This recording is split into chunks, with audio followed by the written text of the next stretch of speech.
नमस्कार दोस्तों। आज हम मां कूष्मांडा की कथा सुनेंगे। नवरात्र के चौथे दिन मां दुर्गा के चौथे स्वरूप मां कूष्मांडा की पूजा की जाती है। क्या आप जानते हैं कि इस सृष्टि की रचना मां कूष्मांडा ने अपनी एक मुस्कान से की थी? आइए इस अद्भुत कथा को विस्तार से जानते हैं।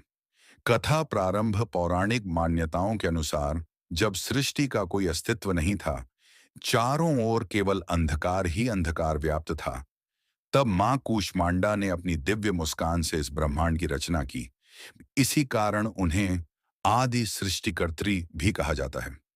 कूष्मांडा शब्द का अर्थ है कुम्हड़ा, कद्दू और अंड अर्थात ब्रह्मांड।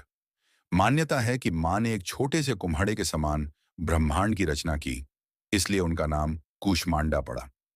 मां कूष्मांडा का निवास सूर्यमंडल के भीतर माना जाता है। वे इतनी तेजस्वी हैं कि सूर्य के भीतर रहकर भी उनके तेज में कोई कमी नहीं आती। माता का स्वरूप वर्णन। मां कूष्मांडा का स्वरूप अत्यंत दिव्य और तेजस्वी है। वे सिंह पर सवार रहती हैं और उनके 8 हाथ होते हैं, इसलिए उन्हें अष्टभुजा देवी भी कहा जाता है। उनके हाथों में कमंडल, धनुष, बाण, कमल पुष्प, अमृत कलश, चक्र और गदा आदि अस्त्र शस्त्र होते हैं। उनके एक हाथ में जप माला होती है, जो सिद्धि और ज्ञान का प्रतीक है।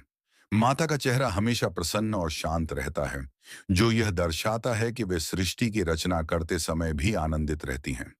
कथा का विस्तार। एक समय ऐसा आया जब सृष्टि में अराजकता फैल गई और दुष्ट शक्तियां बढ़ने लगीं। तब देवताओं ने मां कूष्मांडा का स्मरण किया। मां ने अपने तेज से उन सभी दुष्ट शक्तियों का नाश किया और सृष्टि में पुनः संतुलन स्थापित किया। उनकी कृपा से ही ब्रह्मांड का संचालन सही ढंग से होता है। मां कूष्मांडा की शक्ति से ही सूर्य को ऊर्जा प्राप्त होती है, जिससे संपूर्ण जगत प्रकाशित होता है। कथा का महत्व। इस कथा से हमें यह शिक्षा मिलती है कि जीवन में सकारात्मकता और ऊर्जा बहुत महत्वपूर्ण है। मां कूष्मांडा हमें सिखाती हैं कि हमें हर परिस्थिति में प्रसन्न रहना चाहिए और अपने भीतर की शक्ति को पहचानना चाहिए। पूजा विधि। नवरात्रि के चौथे दिन प्रातःकाल स्नान करके स्वच्छ वस्त्र धारण करें।